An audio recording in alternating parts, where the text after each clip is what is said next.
નમસ્કાર વિદ્યાર્થી મિત્રો, હું વિશાલ સોલંકી ઓમ ગ્રુપ ઓફ સ્કૂલની યુટ્યુબ ચેનલમાં આપનું હાર્દિક સ્વાગત કરું છું। આજે આપણે ધોરણ 12 સાયન્સ ગણિત વિશે વાત કરીશું।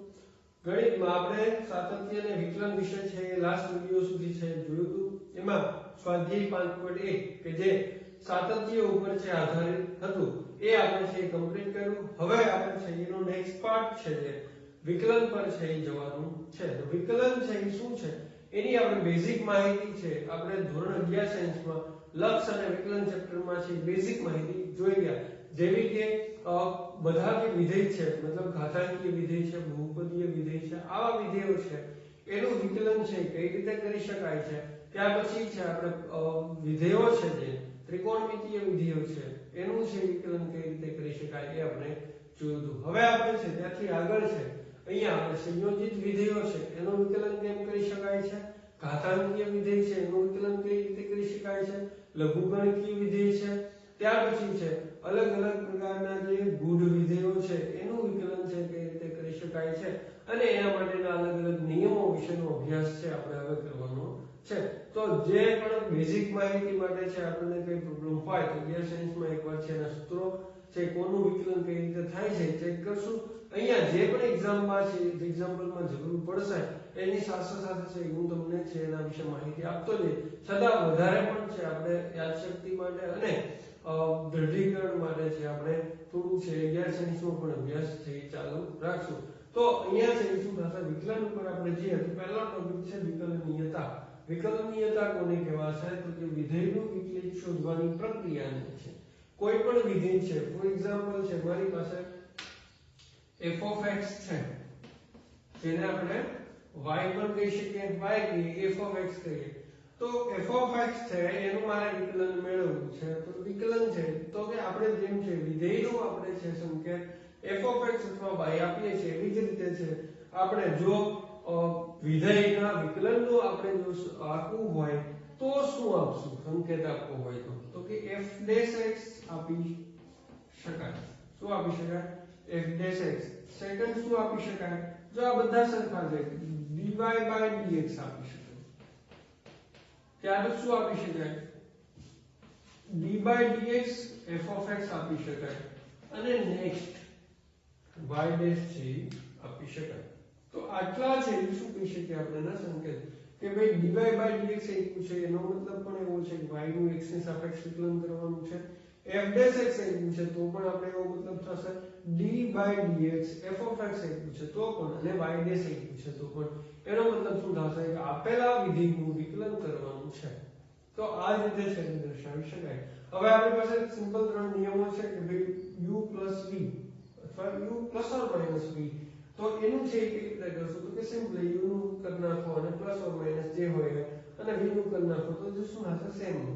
ત્યાર પછી છે u v ડેશ તો કે u અને v નો ગુણાકાર હોય અને એનું આખાનું છે આપણે વિકલન કરવાનું હોય તો એના માટે છે શું થશે આવું છે કે u નું વિકલન v m9 plus u m9 અને v ઇટ મીન્સ શું થશે કે ભાઈ એક જે બે આપ્યા છે u અને v એમાંથી કોઈ એકનું કરો એક એમ નામ રહેવા દો પ્લસ જે બાકી છે એનું કરો અને પછી શું થશે પહેલામાં જેવું કર્યું હતું વિકલન એ એમ નું રહેવા દો એટલે શું થશે કે બંનેનું વિકલન આવી જવું જોઈએ। શું થશે જો અહીંયા u નું વિકલન આવી ગયું અહીંયા v નું તો અહીંયા u નું વિકલન કરીએ છીએ ત્યારે v m9 છે અને u નું વિકલન છે આપણે જ્યારે અહીંયા થઈ ગયું છે એટલે શું થશે u m9 આપશું અને v નું વિકલન છે થશે। તો આવી રીતે છે શું થશે આને છે આપણે શું કહીએ છીએ ગુણાકારનો નિયમ કહીએ છીએ। વિકલનમાં શું થશે ગુણાકારમાં અને સેમ એવો જ નિયમ છે બરાબર કે અંશ અને છેદ માટે તો શું થશે અંશનું વિકલન છેદ m9 માઈનસ અંશ m9 છેદનું વિકલન અને છેદમાં છેદનો સ્ક્વેર આને આપણે શું કહીએ છીએ ભાગાકારનો નિયમ કહીએ છીએ। તો આ આપણે છે વિશેષમાં છે આપણે જોવાનું છે 11 સાયન્સમાં પણ આપણે થોડું છે આના વિશે જોઈ ગયા છતાં આપણે છે નિયમો રિવિઝન માટે જોઈએ છે। તો આ છે વાત છે આપણા સિમ્પલ નિયમોની અને વિકલન વિશે પણ કાંઈ પણ ડાઉટ હોય તો આપણે કમેન્ટ બોક્સમાં છે ચેક બોક્સમાં છે કમેન્ટમાં ક્વેશ્ચન કરી અને આપણે છે ક્વેશ્ચન પૂછી શકીએ છીએ। હું ચોક્કસથી એનો આન્સર છે આપીશ। તો આપણે છે આટલી વસ્તુથી હવે છે એની ઉપર જવાનું છે એ બે વસ્તુ આપણે યાદ રાખીએ। ધારો કે જો વિધેય f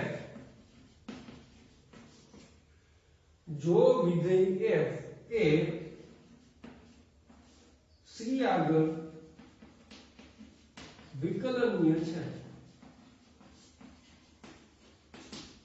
શું છે કે વિધેય f એ c કોન્સ્ટન્ટ કોઈ કિંમત આગળ વિકલનીય છે, એટલે કે f નું c કિંમત આગળ વિકલન શક્ય બને છે. તો f એ c આગળ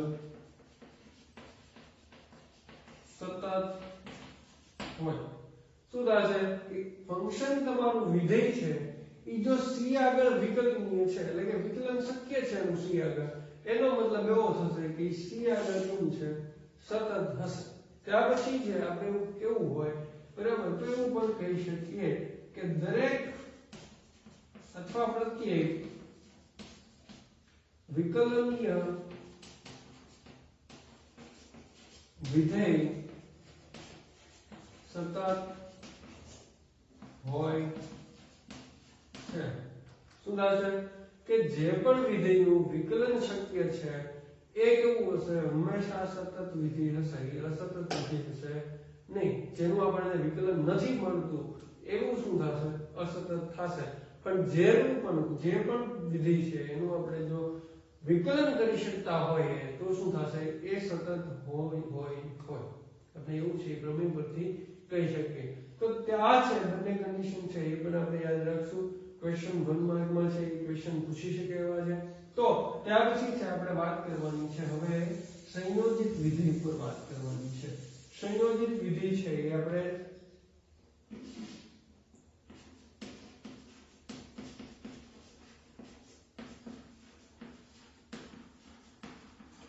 સંયોજિત વિધેય છે એ કોને કહેવાશે એની ઉપરથી બીજી વાત કરીએ, થોડીક વાત કરીએ. તો સંયોજિત વિધેય છે એ શું થશે, બે વિધેયનું મિક્સચર છે કે બે વિધેયને ભેગા કરીએ એને શું કહેવાશે, સંયોજિત. બે અથવા બે કરતા વધારે પણ આપણે કરી શકીએ. તો ફોર એક્ઝામ્પલ મારી પાસે એક આવું વિધેય છે,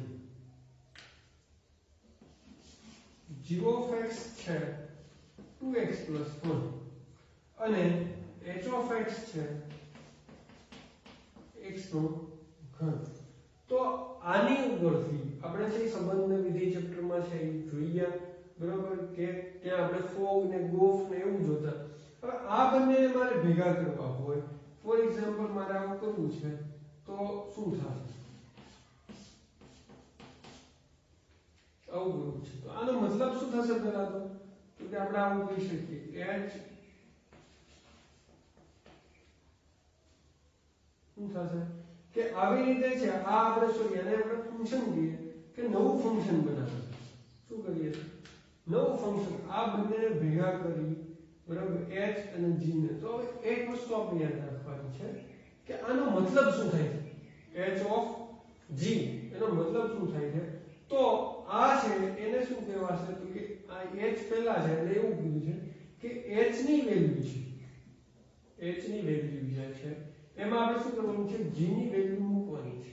શું કરવાનું છે, h ની જે વેલ્યુ છે એમાં g ની વેલ્યુ આપણે એમાં મૂકવાની છે.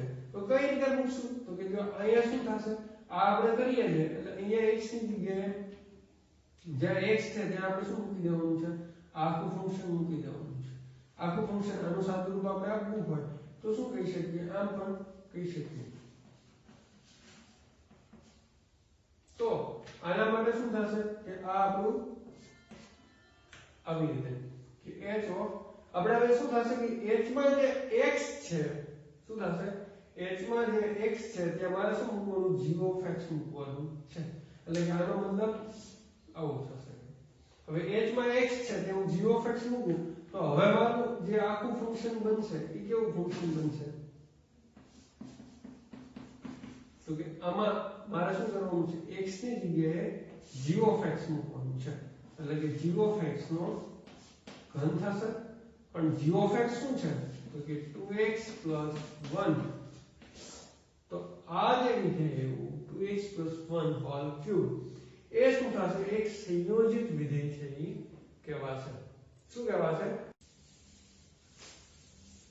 ત્યાર પછી આપણે સંયોજિત વિધેય છે એનું વિકલન છે એ કઈ રીતે મેળવી શકીએ એ આપણે જોવાનું છે. તો સંયોજિત વિધેય માટે છે બે વિધેયને છે ભેગા કરવામાં મિક્સ કરવામાં આવેલા હશે. તો મારી પાસે બે વિધેય છે અલગ અલગ h of x અને g of x બે વિધેય છે. તો આના માટે આપણે શું પ્રોસેસ કરશું? તો પહેલું કામ છે આપણે શું કરશું તો કે ધારણા કરેલી. ધારો કે g of x છે એટલે કે 2x 1 એના બરાબર શું કરી દે t છે એ ધારી દે. હવે હું છે એ આપણું ફંક્શન છે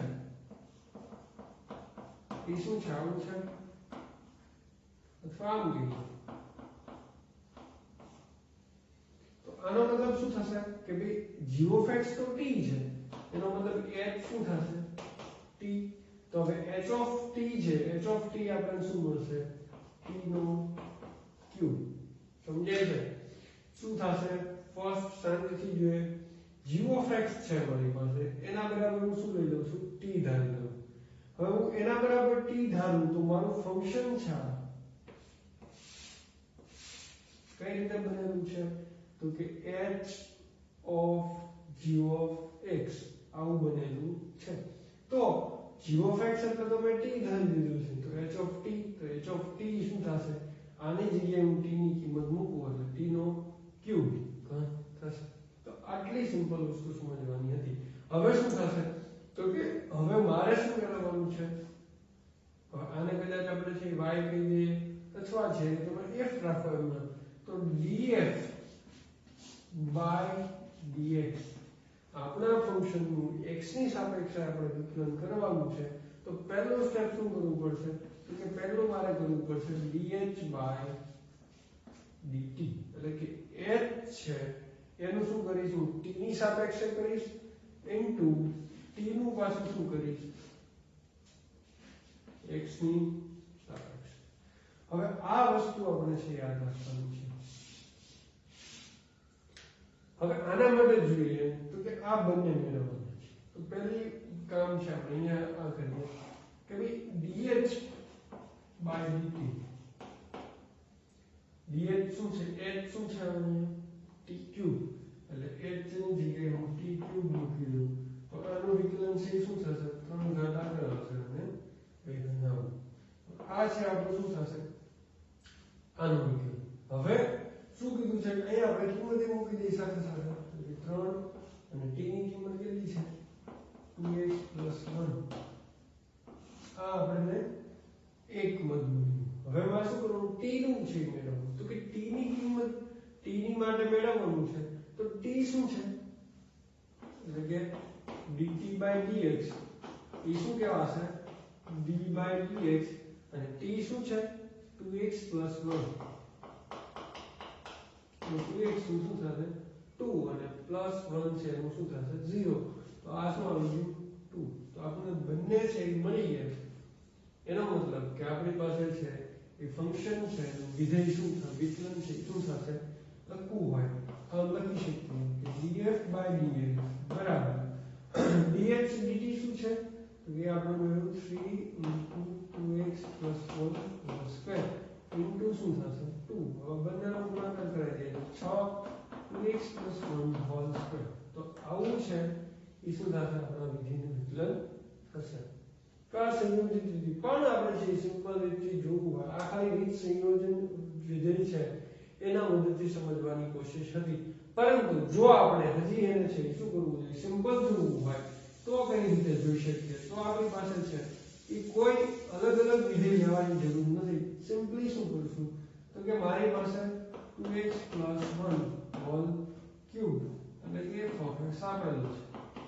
તો આનું મારે વિકલન કરવું છે f' મેળવવું છે તો હું શું કરીશ આનું છે વિકલન કરીશ.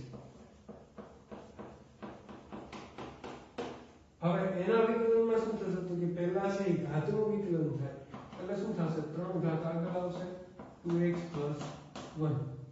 હજી કોનું બાકી રહેશે તો કે અંદર જે ખૂણો છે હજી તમે અત્યારે માત્ર કોનું કર્યું ઘાતનું આટલું વિકલન છે ઘાત માટે થઈ ગયું પણ આ 2x 1 છે એનું વિકલન બાકી છે તો હજી એનું પાછું વિકલન કરશું તો આ તો સેમ અને અહીંયા શું થશે 2 1 * 3 કરાવી દેશું એટલે શું થાય 6 તો આ રીત છે એ સરળ પડે છે આપણે આ રીતનો ઉપયોગ જ છે મોસ્ટ ઓફ કરશું પહેલી રીતમાં જે સમજવા માટે હજી આપણે છે એકાદ એક્ઝામ્પલમાં એ રીતનો ઉપયોગ કરશું ત્યાર પછી છે આપણે શું કરશું આગળ છે એ જશું તો હવે છે આપણે આના પરથી જઈએ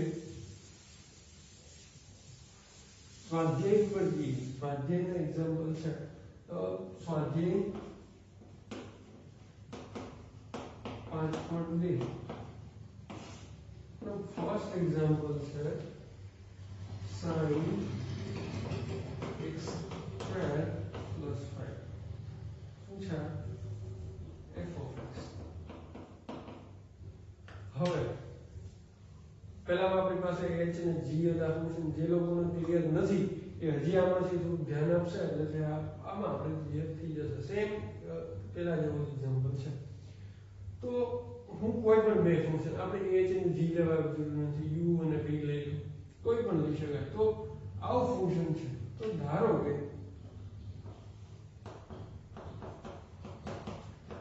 ux તો x માં છે તો ux શું છે તો કે x² + 5 એના બરાબર શું થાય છે t ધારી છે ત્યાર પછી તો જો એક u છે તો બીજું છે v તો v of હવે શું થશે t થશે શું કામ તો કે ભાઈ આ જે વસ્તુ છે એ કઈ રીતે તો કે સંયોજનથી બનેલી છે તો સંયોજનથી બનેલી હોય તો શું થશે v of t એટલે કે અહીંયા t મૂકશો એટલે v of t આપણને શું મળશે sin t આવું થશે આગળના એક્ઝામ્પલમાં જેમ હતું એવી રીતે કે sin t છે આપણને મળશે તો હવે આપણે જોઈએ તો મારે આનું સાદુરૂપ એટલે કે મારે dy અથવા df df/dx મેળવવું હોય તો પહેલા શું કરવું પડશે તો કે v નું છે એ t ની સાપેક્ષે